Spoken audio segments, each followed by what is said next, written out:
MA first semester political theory and ideology की आज की क्लास में सभी विद्यार्थियों का मैं स्वागत करता हूं।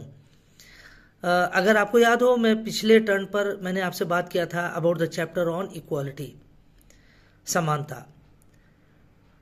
इक्वालिटी के संदर्भ में मैंने आपसे कई प्रकार की बातें किया था। What is the notion of equality, what has been the history of the development of equality, और साथ साथ what are the kinds of equality.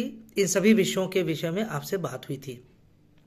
थोड़ी सी बात आज और इसके आगे हम कर लेते हैं about what is the liberal and the Marxist interpretation of the notion of equality, अर्थात समानता का उदारवादी तथा मार्क्सवादी विचारधारा क्या है, उसकी व्याख्या क्या है। अब देखिए, जब बात होती है about the liberal interpretation of equality, उदारवादी विचारकों ने या उदारवादी विचारधारा ने समानता के सिद्धांत को जिसे हम कह लें एक मिश्रित रूप में देखा है। जैसे हम सब लोग जानते हैं कि उदारवाद एक यूनिलीनियर डायरेक्शन में चलने वाली विचारधारा नहीं रही है। एक समान दिशा में वो चली हो उदारवाद की विचारधारा, ऐसा नहीं है। There has been turns and twist in the discourse of the liberal theory। और जैसे हम लोग जानते हैं कि एक नकारात्मक विचारधारा रही है, उदारवाद की एक नकारात्मक विचारधारा रही है, एक सकारात्मक विचारधारा रही है। इसका तात्पर्य यह है कि उदारवाद ने समय और परिस्थिति के अनुसार ही अपनी दिशा और दशा को बदला, और यही विषय समानता के संदर्भ में भी रहा है। जब समानता का विषय उदारवादी विचारकों के द्वारा इसको हैंडल किया गया या इसके विषय में विचार विमर्श किया गया, तो 17वीं और 18वीं शताब्दी में during the 17th and the 18th century, उदारवाद ने यह माना कि समानता को एक प्रकार से, जिसे हम कह लें कि उदारवादी विचारकों ने कहा कि समानता को स्थापित करने के लिए जो विभिन्न प्रकार की बाधाएं हैं, उन बाधाओं को दूर किया जाना अनिवार्य है। यानी उदारवाद ने जो 17वीं और 18वीं शताब्दी का जो उदारवाद था, हमको यहाँ ये याद रखना होगा कि जो 17वीं शताब्दी का उदारवाद था वो 15वीं और 16वीं शताब्दी में जो मध्यकालीन जो सामंतवाद की प्रवृत्ति समाज में थी, साथ साथ जो पोपशाही का भी प्रचलन था, मध्यकाल में राजतंत्र का भी था, जिसके कारण समाज में इन अलग अलग वर्गों के हित हो या स्वार्थ हो जो बिल्कुल फॉर्मली स्टैब्लिश हो गए थे सोसाइटी में, उसको दूर करना था। जो मध्यकालीन प्रवृत्तियां थीं, पोपशाही से जुड़ी, राजशाही से जुड़ी या सामंतशाही से, उन प्रवृत्तियों को अंत करने के लिए 16वीं, 17वीं और 18वीं शताब्दी में इस बात को स्वीकार किया गया कि जो अरिस्टोक्रेटिक प्रिविलेजेस जो थे, जो सामंतों के जो अरिस्टोक्रेटिक राइट्स थे, प्रिविलेजेस थे या फ्रीडम्स थी, उनको समाप्त किया जाना चाहिए। समाज के जो उस समय मध्यकाल के समाज में जो लोग प्रभावशाली थे, उनके पास विभिन्न प्रकार के अधिकार थे। समाज में उनका एक विशेष स्थान होता था, और आम जो जनता थी लगभग उसका कोई अधिकार नहीं रह गया था। वो मात्र एक फॉलोअर के रूप में थी। The general people were just like a follower of the government और ऑफ द स्पेशल क्लासेस। अब उसको ही बाद में कहा गया वो सर्वहारा वर्ग बना, या वो एक आम जनता वाला जो वर्ग था वो था, या शासित वर्ग था, गवर्न क्लास था। कहने का कुल तात्पर्य यह है कि एक तरफ जो विशिष्ट वर्ग था और दूसरी तरफ जो साधारण वर्ग था। और ये जो पूरा मध्यकाल में इस प्रकार की जो एक विभाजन रेखा खींच गई थी, और विभाजन रेखा इस कारण खींची थी कि जो विशिष्ट वर्ग था उसके पास कुछ विशेष अधिकार थे, विशेष अधिकार थे। उन चीजों को अंत किया जाना चाहिए, इस प्रकार का भाव 17वीं 18वीं शताब्दी में समाज में या उदारवादी विचारकों में जागृत हुआ। इसलिए they all spoke against the privilege और the existence of the special rights और प्रिविलेजेस in the society. No one wanted to retain feudalism, no was in favour of Christianity और monarchy in a way that these ideologies should be seen as dominant powers in the society। कोई इन चीजों को समाज में एक वर्चस्व के रूप में देखना नहीं चाहता था, और ये तभी संभव हो पाता जब इनके विशेषाधिकारों को समाप्त कर दिया जाता, तभी यह संभव था। इसीलिए 16वीं 17वीं और 18वीं शताब्दी में, यह लगातार 3 शताब्दियों में इस बात को विशेष ध्यान दिया गया, इस बात के ऊपर विशेष चिंतन किया गया, विमर्श किया गया उदारवादी विचारकों के द्वारा, कि जब तक इनके विशेष अधिकार समाप्त नहीं होंगे तब तक समाज में समानता नहीं आ सकती है, तब तक समाज में आम जनता को अधिकार नहीं मिल पाएंगे, तब तक सामान्य जनता एक जिसे हम कहते हैं कि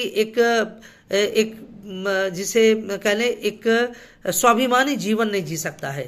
एक आम आदमी एक अपराइट वे में एक सामान्य व्यक्ति का जीना संभव नहीं हो पाएगा जब तक ये विशेष अधिकार बने रहेंगे। इसलिए the liberal interpretation during these centuries 16, 17, 18 century was in favour of ending the special rights और प्रिविलेजेस ऑफ द एरिस्टोक्रेटिक क्लासेस। अब देखिए 18वीं शताब्दी में ये इस बात की विचारधारा बहुत प्रबल हो चुकी थी कि इनके विशेषाधिकारों को समाप्त किया जाए, but at the same time we can see that there was an emerging middle class during the 19th century। It started from the 18th century itself। 18वीं शताब्दी से ही एक जिसे आप कह लीजिए कि एक मिडिल क्लास कह लीजिए, एक मध्यम वर्गीय जनता का उदय होना शुरू हो गया था यूरोप में। और ये मिडिल क्लास जो लोग थे, they were basically the entrepreneurial class. ये मूल रूप से कौन से थे? ये वो थे जो एक उद्यमशील व्यक्ति हुआ करते थे, या जो एंटरप्रेन्योर्स होते थे, जिसे हम कहते हैं एंटरप्रेन्योर्स का मतलब है उद्यमशील का मतलब जो लोग उद्योग धंधों में, व्यापार में जो लोग संलग्न थे, जिन लोगों ने व्यापार के क्षेत्र में कदम रखा और धीरे धीरे वहां से धनाढ्य की स्थिति उनको प्राप्त हुई, धीरे धीरे वो धनिक होते गए, बनते गए, उनका सामाजिक स्तर बढ़ता गया, तो इनको कहा जाता है these were the middle class. एक तो अपर क्लास था जो आप कह लीजिए जो शाही घरानों से संबंधित था, या जो धार्मिक संगठन थे, या सामंतवादी जो लोग थे, ये लोग जो थे इनको अपर क्लास कहा जाता था। और जो लोग हैव नॉट्स थे, अर्थात जिनके पास कुछ भी नहीं था, आम जनता थी, साधारण जनता थी, उनको द अदर क्लास कहा जाता था या सेकंड क्लास कहा जाता था। दोनों में बहुत अंतर था। लेकिन 18वीं शताब्दी से जैसे जैसे प्रोसेस ऑफ इंडस्ट्रियलाइजेशन आरंभ हुआ, वैसे वैसे एक नया वर्ग उत्पन्न हुआ। ये वर्ग वो था जो सामान्य जनता से निकल कर आया, धीरे धीरे उसने इनिशिएटिव लिया, पहल किया, और वो उद्योग के व्यापार के क्षेत्र में आया। औद्योगिक क्रांति का उसने लाभ उठाया। जो विज्ञान तथा तकनीक की जो प्रगति होना शुरू हुई थी 16वीं शताब्दी से, रेनेसा के काल से, उस पुनर्जागरण के काल से, और उस पुनर्जागरण के कारण ही विज्ञान तथा तकनीकी में अभूतपूर्व क्रांति आई। तो जैसे जैसे ये नई परिस्थितियां बनती गई, वैसे वैसे ये नया वर्ग भी और समुन्नत होता गया और सशक्त होता गया। तो अब देखिए 19वीं शताब्दी में आते आते ये एक विचारधारा, उदारवाद में एक विचारधारा ये आ गई कि ये मध्यम वर्ग तो और अधिक से अधिक ये स्वतंत्रता की मांग कर रहा था। They wanted more freedom from the state, they wanted freedom of action, they wanted a kind of no interference from the state. वो राज्य का किसी प्रकार से हस्तक्षेप अपने कार्यों में नहीं चाहते थे। वो अधिक से अधिक स्वतंत्रता की मांग कर रहे थे। यानी एक समय जो 16वीं 17वीं शताब्दी में जो एक समानता का एक भाव उत्पन्न हुआ था कि जो विशेषाधिकार हैं अरिस्टोक्रेटिक क्लासेस के उसको अंत किया जाए, इक्वलिटी बिफोर लॉ के बारे में जो बात होती थी, जो एंड ऑफ स्पेशल प्रिविलेजेस के बारे में जो बात होना शुरू हुई थी 16वीं 17वीं शताब्दी में, इसका 18वीं शताब्दी में आते आते डिस्कोर्स बदलने लगा। डिस्कोर्स इसलिए बदलने लगा क्योंकि इंडस्ट्रियल रिवॉल्यूशन उस समय शुरू हो चुका था। 17वीं शताब्दी से शुरू हो गया था और 18वीं शताब्दी तक आते आते ये और इसका प्रखर रूप हो गया था। तो जो नया ये वर्ग जो उत्पन्न हुआ जिसे मिडिल क्लास कहते हैं, it started demanding more freedom from the state. और उन्होंने कहा कि हमारे कामों में राज का हस्तक्षेप नहीं होना चाहिए। They did not believe in the notion of equality, क्योंकि इक्वालिटी तो एक ऐसा नोशन है जो स्वतंत्रता को थोड़ा सा बाधित करने वाला भाव है। That is equality is a notion that calls for containing और restraining liberty to some extent. क्योंकि जहां पर लिबर्टी एक इस बात को डिमांड करती है कि राज्य कम से कम हस्तक्षेप करे, वहीं पर इक्वालिटी डिमांड करती है कि राज्य अधिक से अधिक हस्तक्षेप करे। इसीलिए एक नया साथ साथ डिस्कोर्स ये उत्पन्न हो गया इसी 18वीं शताब्दी में कि liberty and equality are incompatible, अर्थात स्वतंत्रता तथा असमानता इनकम्पैटिबल है, अर्थात दोनों एक दूसरे के साथ नहीं रह सकते। Liberty wants the notion of liberty wants minimum state and the notion of equality wants maximum state. स्वतंत्रता की विचारधारा न्यूनतम राज्य की डिमांड करती है और समानता की विचारधारा अधिकतम राज्य की डिमांड करती है। ये दोनों में बेसिक अंतर है और ये 18वीं शताब्दी में इसको और ज्यादा पृथक आपके लिए इसका प्रखर रूप सामने आने लगा, क्योंकि जो मध्यम वर्ग था वो नहीं चाहता था कि राज्य उनके कार्यों में हस्तक्षेप करे। वो चाहते थे कि वो जो धन कमा रहे हैं, जो व्यापार कर रहे हैं, जो औद्योगिक क्रांति का लाभ उठा रहे हैं, उनके इस कार्यों में राज्य का कोई हस्तक्षेप नहीं होना चाहिए। उनके धन पर अनावश्यक नियंत्रण नहीं होना चाहिए राज्य का, और उनको आर्थिक क्षेत्र में, इकोनॉमिक फील्ड में, इकोनॉमिक एक्टिविटी में अधिक से अधिक काम करने का अवसर प्राप्त होना चाहिए। इसलिए कुछ ऐसे विचारक हुए जैसे such as Lord Acton, de Tocqueville, Hayek, और भी कई सारे थे जैसे स्टीफन हॉग, है ना। ये सारे कुछ ऐसे विचारक थे जिन्होंने इस बात को कहना शुरू किया that liberty and equality are oppose to each other, both can not go hand in hand with each other. दोनों एक दूसरे से अलग हैं, दोनों साथ साथ आप नहीं कर सकते काम कि राज्य स्वतंत्रता भी आपको दे और समानता भी लाए। वो इस विचारधारा को नहीं मानते थे। तो 18वीं शताब्दी में जो आकर एक परिवर्तन हुआ, वो परिवर्तन उदारवादी विचारा में ये हुआ कि वो मध्यम वर्ग अधिक से अधिक स्वतंत्रता की मांग करने लगा। और कौन सी स्वतंत्रता? आर्थिक स्वतंत्रता, आर्थिक क्रिया की स्वतंत्रता, आर्थिक क्षेत्र में अधिक से अधिक उनको स्वतंत्रता चाहिए थी और राज्य को किसी प्रकार का हस्तक्षेप नहीं करना चाहिए था। इस प्रकार की ये उदारवादी विचारधारा 18वीं शताब्दी में काफी ज्यादा स्थापित हो चुकी थी। अब देखिए, जैसे जैसे ये इंडस्ट्रियल रिवॉल्यूशन आगे बढ़ता गया और जैसे जैसे एक लेजे फेयर की विचारधारा आगे बढ़ती गई, 17वीं और 18वीं शताब्दी में लेजे फेयर की विचारधारा थी, यानी जिसे हम कहते हैं maximum individual liberty and minimum state action. Maximum individual liberty and minimum state action, ये लेजे फेयर था, अर्थात अधिकतम व्यक्ति की स्वतंत्रता और न्यूनतम राज्य की हस्तक्षेप, अधिकतम व्यक्ति की स्वतंत्रता और न्यूनतम राज्य का हस्तक्षेप, ये विचारधारा को हम कहते हैं लेजे फेयर, यानी अकेला छोड़ दो। लेजे फेयर एक फ्रेंच वर्ड है जो कहता है अकेले छोड़ दो। तो अर्थात ये 18वीं शताब्दी में विचार था जिसने ये माना लिबर्टी और इक्वालिटी दोनों साथ साथ नहीं चल सकते हैं। अब देखिए इसका परिणाम क्या हुआ। जैसे जैसे ये रिवॉल्यूशन, इंडस्ट्रियल रिवॉल्यूशन की गति और बढ़ी और जैसे जैसे लोगों को इसका दंश अब झेलना पड़ा, दंश से तात्पर्य प्रभाव, आप कह लीजिए कि नकारात्मक प्रभाव पड़ना शुरू हुआ इंडस्ट्रियल क्लासेस पर, यानी वर्किंग क्लासेस पर, काम करने वाले लोगों पर, अर्थात श्रमिकों पर। औद्योगिक क्रांति का नकारात्मक प्रभाव पड़ना आरंभ हुआ, क्योंकि उनको जो सुविधाएं या जो लाभ मिलने चाहिए थे औद्योगिक क्रांति से वो नहीं मिले।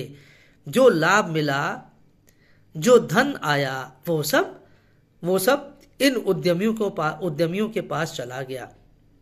They did not get anything. These workers did not get anything other than their toils, other than their sweats. उनका पसीना और उनकी मेहनत, इसके अलावा इनको कुछ नहीं मिला औद्योगिक क्रांति में के आने से। इसलिए they got disillusioned. The working classes got disillusioned. जो मजदूर वर्ग था, इसमें बड़ी एक उदासीनता छा गई, एक बड़ी हतोत्साहित हो गए।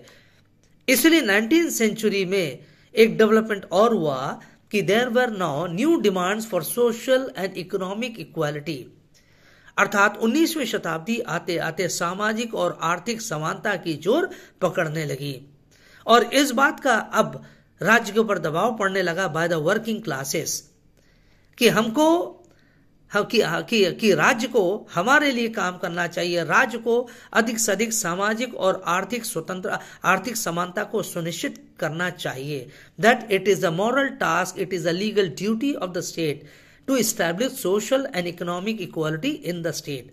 यह राज्य का नैतिक तथा विधिक दायित्व है कि अधिक से अधिक सामाजिक तथा आर्थिक स्वतंत्रता को स्थापित करे, तभी सभी व्यक्तियों का और विशेष रूप से जो औद्योगिक क्षेत्रों में जो मजदूर काम कर रहे थे, तभी उनके साथ न्याय हो पाएगा, तभी उनको उनके अधिकार मिल पाएंगे, तभी उनका एक अनुशासित और एक सम्मानित जीवन सुनिश्चित हो सकता है।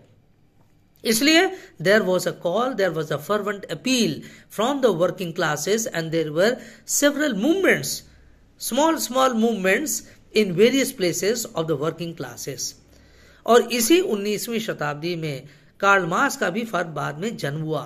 He was born in the year 1818। 1818 में उनका जन्म हुआ, यानी 19वीं शताब्दी थी। और कार्ल मार्क्स ने जो इतना एक जोरदार फिलॉसफी दिया, इतनी प्रभावशाली फिलॉसफी दिया, जिसमें कहा गया था, उसकी जो कम्युनिस्ट मैनिफेस्टो थी उसमें उसने लिखा, workers of the world unite, you have nothing to lose but your chains and you have a world to win about. उसने क्या कहा? उसने कम्युनिस्ट मैनिफेस्टो की आरंभिक जो पंक्ति है उसमें ये कहा, workers of the world unite, you have nothing to lose but your chains and you have a world to win about.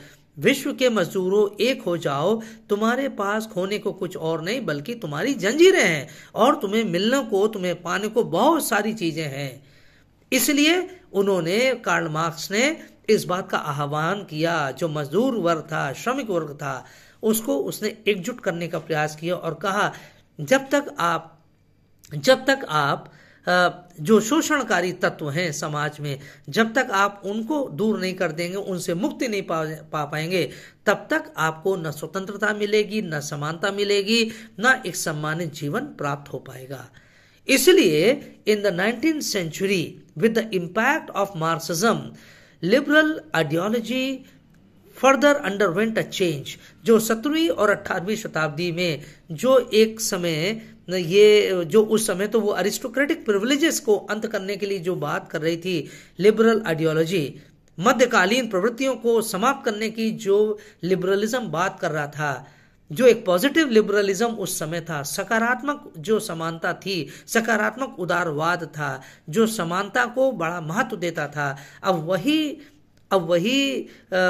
उदारवाद 18वीं शताब्दी में जैसे जैसे मध्यम वर्ग का उदय हुआ, औद्योगिक क्रांति को बढ़त मिली, और जैसे जैसे एक धनिक वर्ग, एक मध्यम वर्गीय वर्ग आगे आया, वैसे वैसे उदारवाद ने भी अपनी धुरी बदल दिया, उसने भी अपनी दशा और दिशा को बदल दिया और ये कहना शुरू किया कि नहीं, उदारवाद तो स्वतंत्रता और समानता को साथ लेकर नहीं चल सकता है, दोनों में विरोधाभास है, और अगर हमें स्वतंत्रता चाहिए तो समानता को सीमित करना होगा, और यदि वास्तव में समानता चाहिए है तो स्वतंत्रता को सीमित करना होगा। इस तरह से ये उदारवाद 18वीं शताब्दी में आकर इसका स्वरूप कुछ बदलने लगा, लेकिन ज्यादा दिन ऐसा नहीं चल पाया, क्योंकि जब कार्ल मार्क्स का उदय हुआ और उसकी सशक्त जब विचारधारा या दर्शन सामने आया, उसका बहुत ज्यादा प्रभाव पड़ा उदारवाद पर। और अमेरिकन जो लिबरलिज्म था, जो एक समय मार्क्सवाद का जो एक बड़ा कट्टर विरोध करता था, अब उसके ऊपर भी, उस अमेरिका के उदारवाद पर भी इसका प्रभाव पड़ने लगा, मार्क्सवाद का प्रभाव पड़ने लगा। और इसीलिए जॉन मेनार्ड कीन्स जो जो जो जो एफ.डी. रूजवेल्ट के फाइनेंशियल एडवाइजर थे, जॉन मेनार्ड कीन्स, उन्होंने ये सुझाव दिया प्रेसिडेंट रूजवेल्ट को। ये दूसरे विश्व युद्ध के बारे में बात है। तब उन्होंने कहा कि हमें यदि उदारवाद को बचाए रखना है तो कुछ सामाजिक और आर्थिक मुद्दों को साथ लेकर चलना होगा। राज्य को सामाजिक और आर्थिक विषयों पर अधिक ध्यान देना होगा, समानता के वातावरण को स्थापित करना होगा। मनी इंटरेस्ट एंड एम्प्लॉयमेंट, ये जॉन मेनार्ड कीन्स की किताब है, ये that is a very important book, ये मनी इंटरेस्ट एंड एम्प्लॉयमेंट। और इस पुस्तक में मेनार्ड ने इस बात पर यह महत्व दिया कि जब तक समाज में, जब तक राज्य में सामाजिक और आर्थिक समानता को स्थापित नहीं किया जा सकता या नहीं किया जाता है, लगभग जब तक नहीं स्थापित किया जाता है, तब तक उस काल तक उदारवाद को बचाए रखना बहुत मुश्किल होगा। क्योंकि मार्क्सवाद का वास्तव में दबाव है। मार्क्सवाद ने श्रमिक वर्गों को एक दूसरी दुनिया का दर्शन करा दिया है, जो उनको एक बहुत सुखद एक वो दुनिया लग रही है श्रमिकों को। इसलिए कीन्स ने, जॉन मेनार्ड कीन्स ने प्रेसिडेंट रूजवेल्ट को, जो उनके फाइनेंशियल एडवाइजर थे, वित्तीय सलाहकार थे, उनको ये कहा कि साहब आप ऐसा करिए, आप राज्य द्वारा प्रायोजित सामाजिक और आर्थिक कार्यक्रमों को चलाइए, तभी उदारवाद बचा रह सकता है। और यदि ऐसा नहीं करेंगे तो श्रमिकों का यहाँ पर भी आंदोलन उग्र हो सकता है और अमेरिका में उदारवाद की जो जड़ें हैं या नींव है वो हिल सकती है। तो 19वीं शताब्दी में मार्क्सवाद का प्रभाव ये काफी ज्यादा ये देखा गया। और इस कारण से जो न्यू डील पॉलिसी थी, रूजवेल्ट एडमिनिस्ट्रेशन ने 1940 में न्यू डील पॉलिसी उन्होंने शुरू किया, उनकी शासन व्यवस्था ने शुरू किया, सरकार ने शुरू किया। और इस न्यू डील पॉलिसी के द्वारा रूजवेल्ट ने अधिक से अधिक एम्प्लॉयमेंट जनरेट करने के लिए कहा, यानी स्टेट ने अधिक से अधिक लोगों को रोजगार देने की उन्होंने व्यवस्था किया। सभी लोगों को, अधिक से अधिक लोगों को सुविधाएं दिया जाए, हर प्रकार की सुविधा दिया जाए, क्योंकि सेकेंड वर्ल्ड वॉर में America had witness a huge devastation during the second world war. भले ही although America won the Second World War along with its allies, yet it was devastated to a great extent. And therefore, the Roosevelt administration, it adopted a new program by the name of New Deal policy. And under this policy, efforts were made, initiatives were taken by the government to provide employment, to provide housing, to provide education, and so many things to the common people of America. And this is how, and this was done on the advice of John Maynard Keynes. And this is how America was able to ward off the communist threat or the Marxist threat that was looming large on its head at one time. इस तरह से इन योजनाओं के द्वारा America ने ये जो समाजवादी एक तलवार लटकने लगी थी श्रमिकों की आंदोलन का, जो एक आशंका उत्पन्न हो गई थी, बहुत वाइड स्प्रेड वहां पर एजिटेशंस होंगे, मूवमेंट्स होंगे अमेरिका में, उस चीज को इन्होंने काफी कम कर दिया, न्यूनतम कर दिया। और इसी तरह से अमेरिका ने मार्शल प्रोग्राम नाम का एक प्रोग्राम शुरू किया, कार्यक्रम शुरू किया, जिसको दूसरे नाम भी दिया गया European recovery program. European Recovery Program, this was a name that was given to Marshall Program that was again launched by President Roosevelt after the Second World War. The prime objective of the Marshall Program was to rebuild Europe, to provide strength to Europe, to give opportunity to Europe to rise from the ashes once again.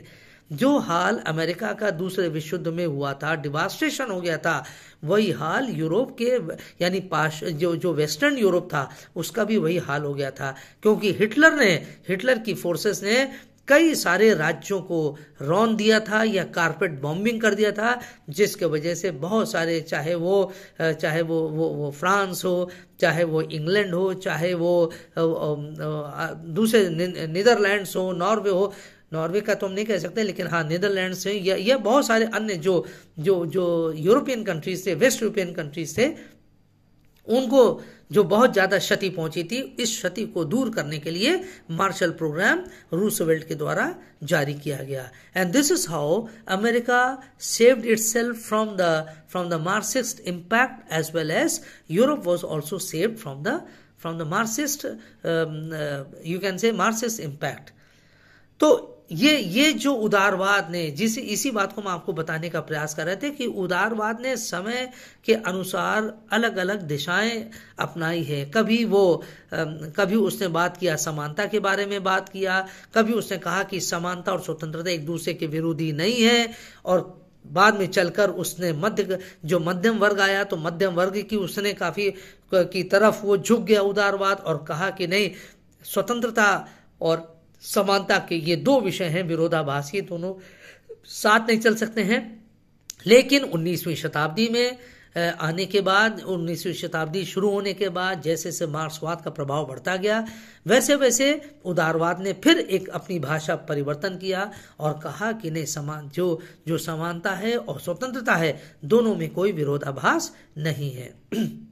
अगर हम 18वीं शताब्दी में देखें कि उस समय जो American declaration जो हुआ था 1776 में, 4 जुलाई 1776 में अमेरिकन डिक्लेरेशन जो हुआ था, उस डिक्लेरेशन में तो अमेरिका ने कहा था, we hold this truths to be self evident that all man are born equal, all man are born equal. देखिए, ध्यान रखिए, इक्वल उसमें शब्द आया। हम लोग इस बात को स्वतः सिद्ध मानते हैं कि सभी व्यक्ति जन्म से समान हैं, that all men are born equal, हर व्यक्ति समान उत्पन्न हुआ है, that they are endowed with by the creator with the right to life, liberty and the pursuit of happiness. और हर एक व्यक्ति को ईश्वर ने या विधाता ने लाइफ, लिबर्टी और परसूट ऑफ हैप्पीनेस, जीवन, स्वतंत्रता और प्रसन्नता प्राप्त करने का सबको समान अधिकार दिया है। तो देखिए, 18वीं शताब्दी में जैसे हमने कहा, उदारवाद ये मान के चलता था कि विशेषाधिकारों का अंत हो जाना चाहिए और साथ साथ समानता का भाव पूरे समाज में स्थापित होना चाहिए। और यही बात 1789 में जो फ्रांस का जो राज्य क्रांति थी, उसका जो मूल मंत्र था, लिबर्टी, इक्वालिटी एंड फ्रेटर्निटी, अर्थात स्वतंत्रता, समानता तथा बंधुत्व, लिबर्टी, इक्वालिटी एंड फ्रेटर्निटी, 1789 में जो फ्रांस की जो राज्य क्रांति थी, उसका ये एक स्लोगन था। और इस स्लोगन में भी दोनों को साथ लेकर चला गया था, स्वतंत्रता, समानता, दोनों साथ साथ इन्होंने माना, उदारवादी विचारधारा ने, कि दोनों चीज बराबर हैं, दोनों चीजों को साथ लेकर राज्य के द्वारा चला जा सकता है। लेकिन फिर जैसे जैसे समय का प्रभाव बढ़ा और जैसे जैसे ये औद्योगिक क्रांति बढ़ी, जैसे जैसे मध्यम वर्ग का वर्चस्व बढ़ा, प्रभाव बढ़ा, वैसे वैसे उदारवाद की दिशा परिवर्तन होती चली गई। और बाद में जाकर फिर उसके बाद पुनः परिवर्तन हुआ इसमें, और 19वीं शताब्दी में मार्क्स के आने के फलस्वरूप इसके ऊपर दबाव पड़ा, उदारवाद की विचारधारा पर दबाव पड़ा, और फिर उसने कहा कि नहीं, समानता और स्वतंत्रता दोनों में विरोधाभास हैं, दोनों साथ लेकर चले जा सकते हैं। अब देखिए, कुल मिलाकर क्या है, ये जो उदारवादी विचारधारा है वो समानता को महत्व देती है, और ये वो मान के चलती है उदारवाद कि वो ये मान के चलता है उदारवाद कि समाज में यूं तो विषमताएं हैं। उदारवाद ये मानता है that there is disparity, that there are disparities in the society, समाज में विषमताएं हैं, समाज में असमानता भी है, लेकिन these disparities and inequalities of whatever kind it may be, all these can be done away with, ये सारी चीजों को दूर किया जा सकता है, असमानता को, विषमता को, इन सारी चीजों को दूर किया जा सकता है। लेकिन इसको करने के लिए हमें किसी प्रकार का आंदोलन नहीं करना होगा, आंदोलन की जरूरत नहीं है, और हिंसात्मक आंदोलन या सशस्त्र आंदोलन या उग्रवादी आंदोलन, इसकी तो बिल्कुल भी आवश्यकता नहीं है। जो उदारवाद है, और विशेष रूप से जिसे हम कहते हैं सकारात्मक उदारवाद, वो ये मान के चलता है कि the state has the capacity to bring about level playing ground in the society. ये मानता है कि राज्य के पास ये सामर्थ्य है कि वो समाज में एक लेवल प्लेइंग फील्ड बना सकता है। जो असमानताएं हैं, जो विषमताएं हैं, उसको राज्य धीरे धीरे दूर कर सकता है। उसको एक उदारवादी राज्य धीरे धीरे कम कर सकता है इन असमानताओं को, विषमताओं को। इसके लिए कोई क्रांति या आंदोलन की आवश्यकता नहीं है। इसीलिए कहा गया पीसमील रिफॉर्म्स, ये छोटे छोटे क्रमशः परिवर्तन किए जाएंगे, समाज में किए जाएंगे। कैसे किए जाएंगे? Through laws, through policies, through programs, through social welfare means and mechanisms. ये इस प्रकार से उदारवाद जो 20वीं शताब्दी का, 19वीं और 20वीं शताब्दी का जो उदारवाद है, वो इसलिए फिर उसने विश्वास करना ये शुरू किया, उसने कहना शुरू किया कि उदारवाद में ये सामर्थ्य है, that liberalism has a capacity to fight against all inequalities, to fight against all disparities. It has a capacity to bring about a greater equality in the society. If not absolute equality, at least a semblance of equality could be created by a liberal state, and particularly by the positive state, that is through its welfare programs, through piecemeal reforms. और इसी को बाद में कहा गया piecemeal engineering. इसको Karl popper ने अपनी पुस्तक में कहा है the open society and it's enemies. 1945 में कार्ल पॉपर की पुस्तक आई थी the open society and it's enemies, और इस पुस्तक में कार्ल पॉपर ने कहा कि राज्य की कोई आवश्यकता नहीं है कि वो हिंसा करे या हिंसा का माध्यम अपनाए, और इसी आधार पर उसे साम्यवादी विचारधारा की आलोचना किया। The open society and it's enemies, उसने कहा जो समाज खुले हैं, जिन समाजों में स्वतंत्रताएं हैं, जिन समाजों में लोगों को अवसर है, लोगों के पास अवसर है बोलने का, अपनी भावनाओं का व्यक्त करने का, वहां पर परिवर्तन हो सकता है।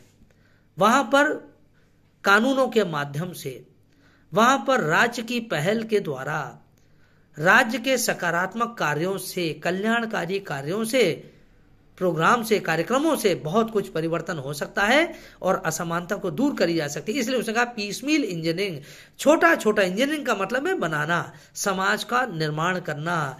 तो छोटे छोटे भागों में समाज का निर्माण और पुनः निर्माण किया जाना चाहिए, और यह संभव है। The open society and it's enemies, और कहा एनिमीज कौन है? उसने कहा एनिमीज तो वो लोग हैं जो इस प्रकार की विचारधारा में विश्वास नहीं करते हैं, और जो ये समझते हैं कि क्रांति ही एकमात्र माध्यम है, that revolution is the only means by which transformation in the state could be brought about. उसने कहा ये लोग दुश्मन हैं, ऐसा मानने वाले लोग दुश्मन हैं, इनकी आवश्यकता नहीं है। इसलिए उसने साम्यवाद का, मार्क्सवाद की बड़ी भर्त्सना किया, बड़ी आलोचना किया है। कार्ल पॉपर ने अपनी पुस्तक में the open society and it's enemies, 1945 में यह पुस्तक आई थी। तो इसलिए जो उदारवाद है, 20वीं शताब्दी का उदारवाद है, उसने अब ये मान लिया है, उसने स्वीकार कर लिया है कि that both liberty and equality is possible through a liberal state.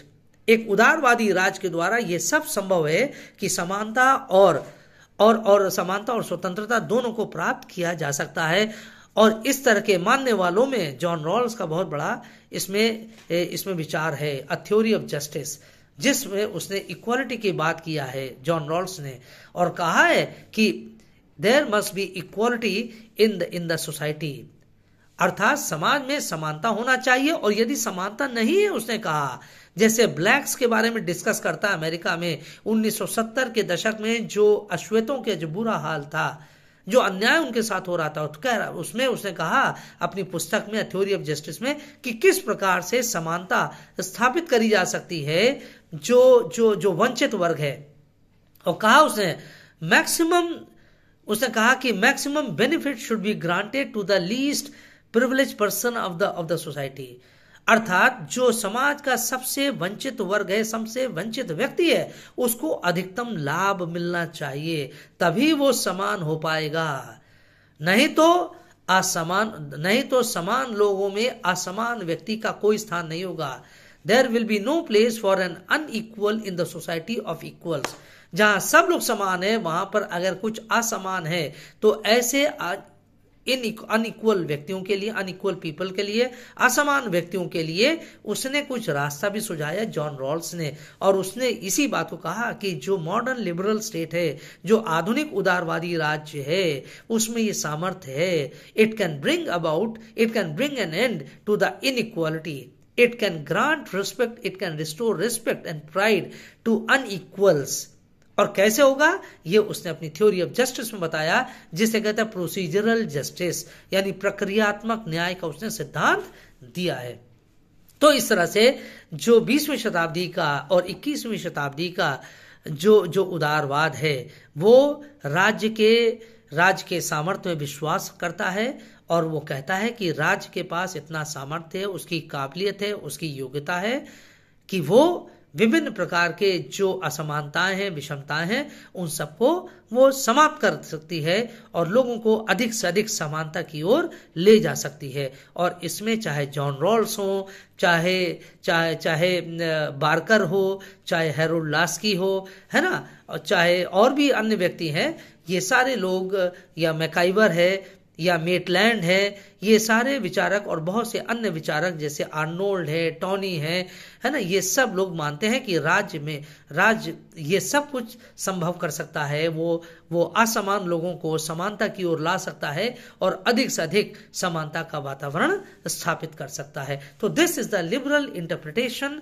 Of equality. तो हमें यहाँ ये अंत में ध्यान रखना होगा कि सबसे पहली बात तो जो उदारवादी विचारक है, वो कभी एक समान नहीं रही है। It has always changed it's contours, उसकी दिशा हमेशा बदलती रही है as per time and circumstances. 15वीं शताब्दी यानी मध्यकाल में तो कुछ अलग स्थितियां थी, अंधकार में समय था, इसलिए उस समय उदारवाद हमको नहीं दिखता है, उदारवादी विचारधारा का कोई उसमें रोल नहीं दिखता है। But with the end of the middle ages, मध्यकाल के समाप्त होने के बाद से ही हम उदारवाद को देख सकते हैं कि किस प्रकार से उसकी यात्रा आरंभ होती है। तो इस तरह से 16वीं 17वीं शताब्दी में वो कुछ और कहता था, अर्थात जो एरिस्टोक्रेटिक प्रिविलेजेस थे उसको समाप्त कर दिया जाना चाहिए, सभी लोग समान हैं, और वो समानता के बारे में बात करता था। ये 16वीं 17वीं शताब्दी में था जब वो इक्वालिटी के बारे में उसने बात करना शुरू किया, और end of special privileges, end of aristocratic privileges के बारे में उसने बात किया। लेकिन और उसके बाद में जब हम देखते हैं 18वीं शताब्दी में, जब ये फ्रांस का डिक्लेरेशन हुआ और अमेरिकन इंडिपेंडेंस डिक्लेरेशन हुआ 18वीं शताब्दी में 1776 में और 1789 में, उससे ये भी एक बात सामने आ गई कि that liberalism was talking about legal equality as well. तो जो वैधानिक या जो विधिक समानता की बात थी वो इन डिक्लेरेशंस के द्वारा सामने आई। और साथ साथ जो इंग्लैंड में जो रिफॉर्म एक्ट्स पास हुए समय समय पर, जो विभिन्न प्रकार के जो ब्रिटेन की संसद ने जो आपके लिए कि रिफॉर्म एक्ट्स आए थे वहाँ के समाज को बदलने के लिए, और वहाँ के जो कंजर्वेटिज्म था, अर्थात जो निहित जो एक वर्ग था, समुदाय था, उसकी स्वार्थों का अंत करने के लिए धीरे धीरे जो रिफॉर्म एक्ट्स कई सारे लाए गए, उस रिफॉर्म जो 19वीं शताब्दी में, उसके माध्यम से अधिक से अधिक परिवर्तन आया, देखने को मिला, और समानता का एक वातावरण निश्चित रूप से बना।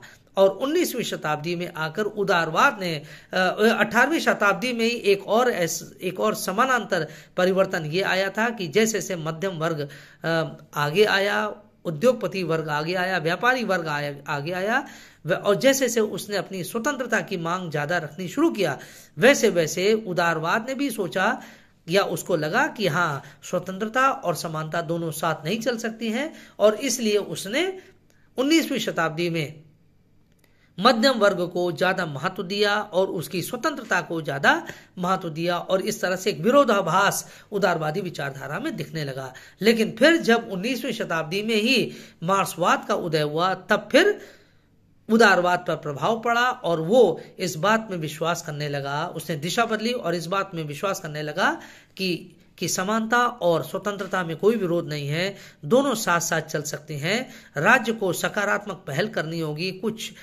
कुछ विशेष कार्यक्रम चलाने होंगे जिससे कि असमानता दूर हो सके और स्वतंत्रता किसी के लिए भी घातक ना हो सके, स्वतंत्रता किसी के लिए अधिक लाभकारी ना हो सके और दूसरों के लिए शोषणवादी ना हो सके। इस प्रकार की विचारधारा उदारवाद के द्वारा 19वीं शताब्दी में दिया गया। और 20वीं शताब्दी और साथ साथ जो वर्तमान 21वीं शताब्दी है, इन सब में ये माना जाने लगा कि राज्य के पास ये काबिलियत है, ये योग्यता है कि वो समाज में दोनों विषयों को साथ लेकर चल सकती है और साथ साथ असमानता को दूर करके अधिक से अधिक समानता स्थापित करी जा सकती है। दोनों में कोई विरोधाभास नहीं है।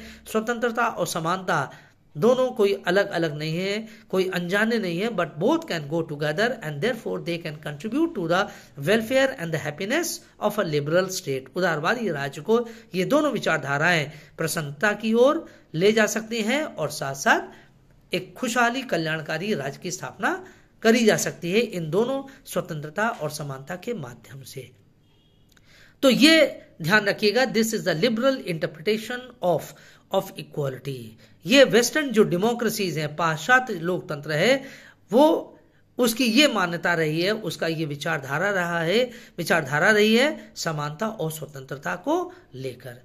तो आज की बात हम यही समाप्त करेंगे। In my next lecture I will continue further on this topic. Thank you so much for today.